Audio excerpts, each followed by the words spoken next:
Hi everyone, in this video we are going to look at Beauty Blender's new Selfie Shield Broad Spectrum SPF Dry Oil Primer.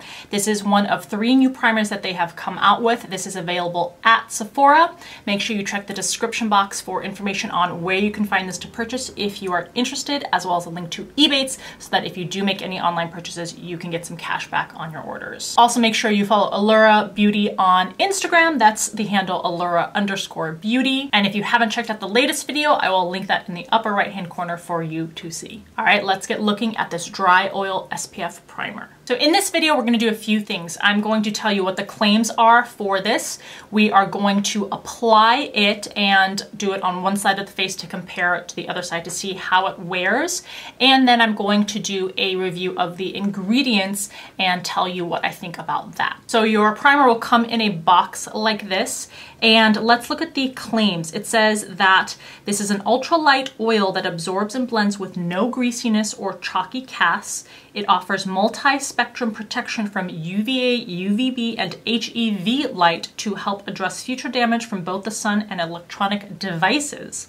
It includes antioxidant vitamins C and E, which help protect, neutralize, pollutants and brighten the look of skin. And if I'm looking at the inactive ingredients, that's the non-sunscreen ingredients, I do see some, it looks like argan oil in there, some other antioxidants, and I don't think I see anything that is of concern in the ingredients list. And the primer retails for $32. All right, let's get into applying and seeing what the finish looks like. So for comparison, on this side of my face, I'm going to, as I usually do, apply a sunscreen separately and then apply a primer on top. And then on this side of my face, we will just be applying the Selfie Shield primer. And then we will see what kind of differences there are, if any. I have already put all over my face my typical daytime moisturizer, which is the First Aid Beauty Coconut Primer Moisturizer. So that is all over the face. So we're gonna go in with my all-time favorite sunscreen. This is Paula's Choice's Resist Super Light Daily Wrinkle Defense. It has an SPF of 30, so pretty comparable to what's in the Beauty Blender product.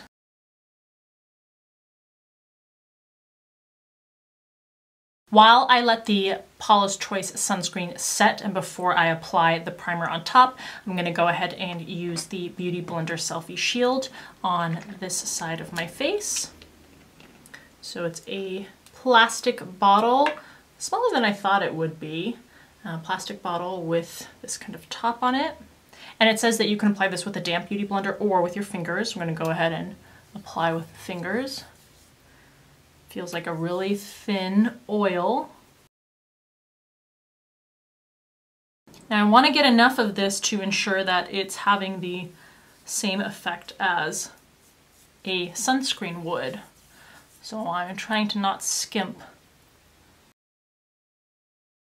so that I get the same level of protection. Of course you could apply this on top of a sunscreen, but because I want to test the different finishes over the course of the day, I'm wearing this alone over moisturizer. Okay, initial impression is on first application, it's definitely more shiny.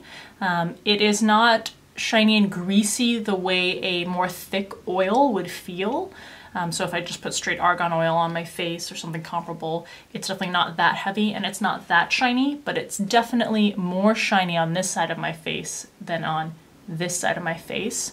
And hopefully in the camera you can see the difference and how this one has more of an oily sheen.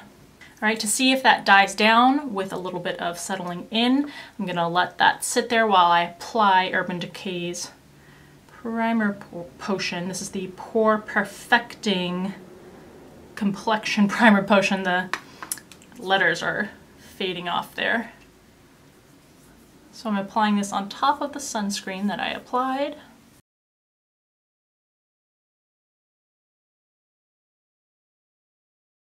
Okay, I think the difference may be even more noticeable now. This side is noticeably more matte in finish than the side that we put that dry oil on. So people who have oily skin, I think right away this may not be the product for you, despite the claims that this will not appear oily or greasy on the skin.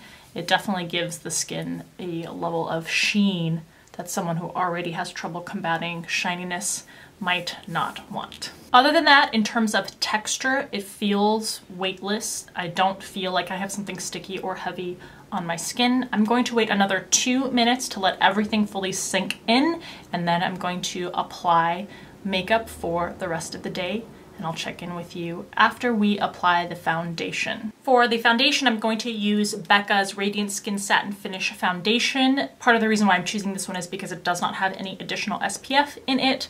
I am using the shade Buff. So I'm going to first apply this to the non-Beauty Blender side.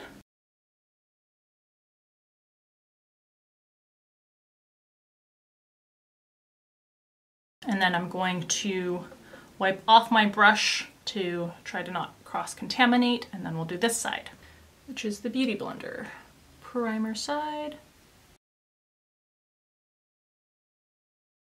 All right, so here's what I'll say that I noticed immediately, that the shininess is still much more prevalent on the Beauty Blender side.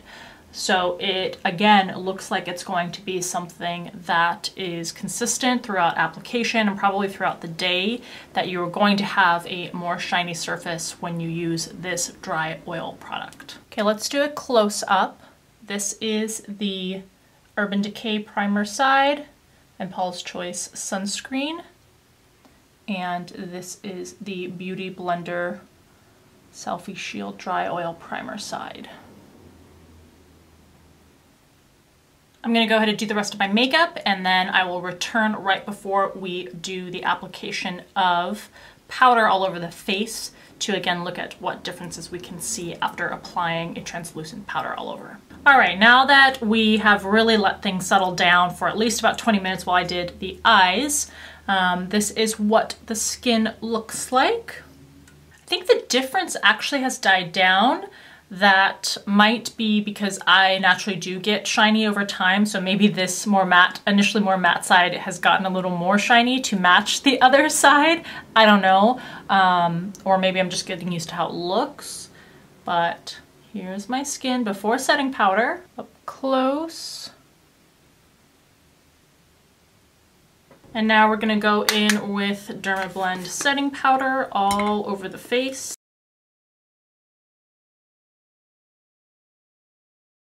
All right, here's the skin right after putting on setting powder, and I do still think this side is slightly more shiny, but we will check in throughout the day. I used Anastasia Beverly Hills' Riviera palette for my eye look. If you haven't seen that swatch video, make sure you go ahead and check that out. It is incredible. I'll be right back with the rest of the face done. All right, here is the finished look. So tell me what you think. Any noticeable difference between the two sides?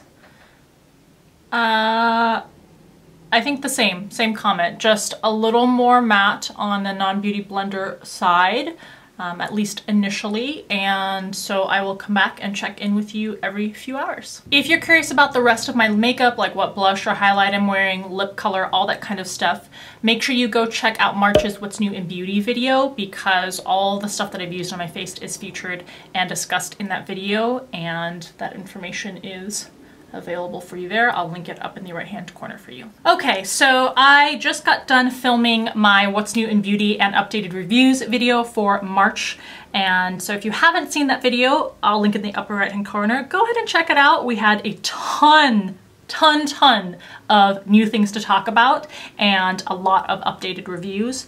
But it's about 4 hours in, and this is the state of my skin. Now, what's curious to me is I feel like the difference between each side grows smaller and smaller as time goes by, and I think that's because the natural oils in my skin are coming through on this side of the face where we didn't use the Beauty Blender product, and so it's kind of growing to match the shininess that we had originally on the Beauty Blender side. So I think that's kind of what's happening. Tell me if you see any sort of noticeable difference between the two sides. And I'll kind of come up here closer for you so you can see the finishes for each. So I'm gonna wait another few more hours and check in with you at the very end of the day. I will give you my final thoughts, not only on the formula, the finish, and the wear, but also the ingredients and what I think of the sun protecting quality of this primer. All right, so here we are at the very end of the day. We've been wear testing this for over 8 hours now, and I haven't done anything to touch up. No blotting, no repowdering or anything like that. So the difference in the finishes, look at each side and tell me what you think. Do we see any significant difference in shininess? I don't think so. There is still a slight difference, the one that has maintained throughout this process, but at the end of the day, I think it would be hard to tell. Now, obviously, if you have different skin, if you have very dry skin, or if you have completely normal skin that doesn't get more oily over the day, then you will see a more significant difference between the non-Beauty Blender side and the Beauty Blender side, and the effect that you'll get is an overall slight sheen to the face with the Beauty Blender product.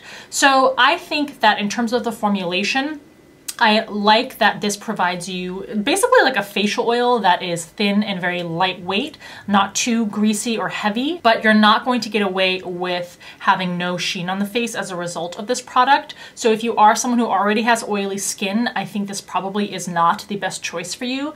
But if you're someone with dry skin and you don't mind having a overall sheen to the face, then this might be an option for you.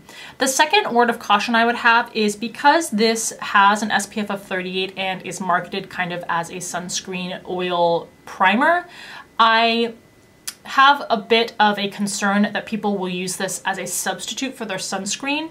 Normally people don't use primer the same way or as much in terms of an amount as they would with a sunscreen. So you have to be a little bit careful because you need a good amount of product that has sunscreen in it for you to get the full SPF protection from that product. So if you just use a few drops of this and smooth it all over the face, you're not getting anywhere near SPF level 38 protection from the product. So if you are not going to use this in a healthy amount all over the face, and you should be putting it on your neck too, anywhere that's exposed to the sun, then you should still be using a sunscreen underneath. The third thing I want to say is I think this is a beautiful option for someone of any skin tone as an under eye primer if you have particular trouble with crepiness or dryness in that area, because I think that this is a great thing to use as a barrier before you apply concealer.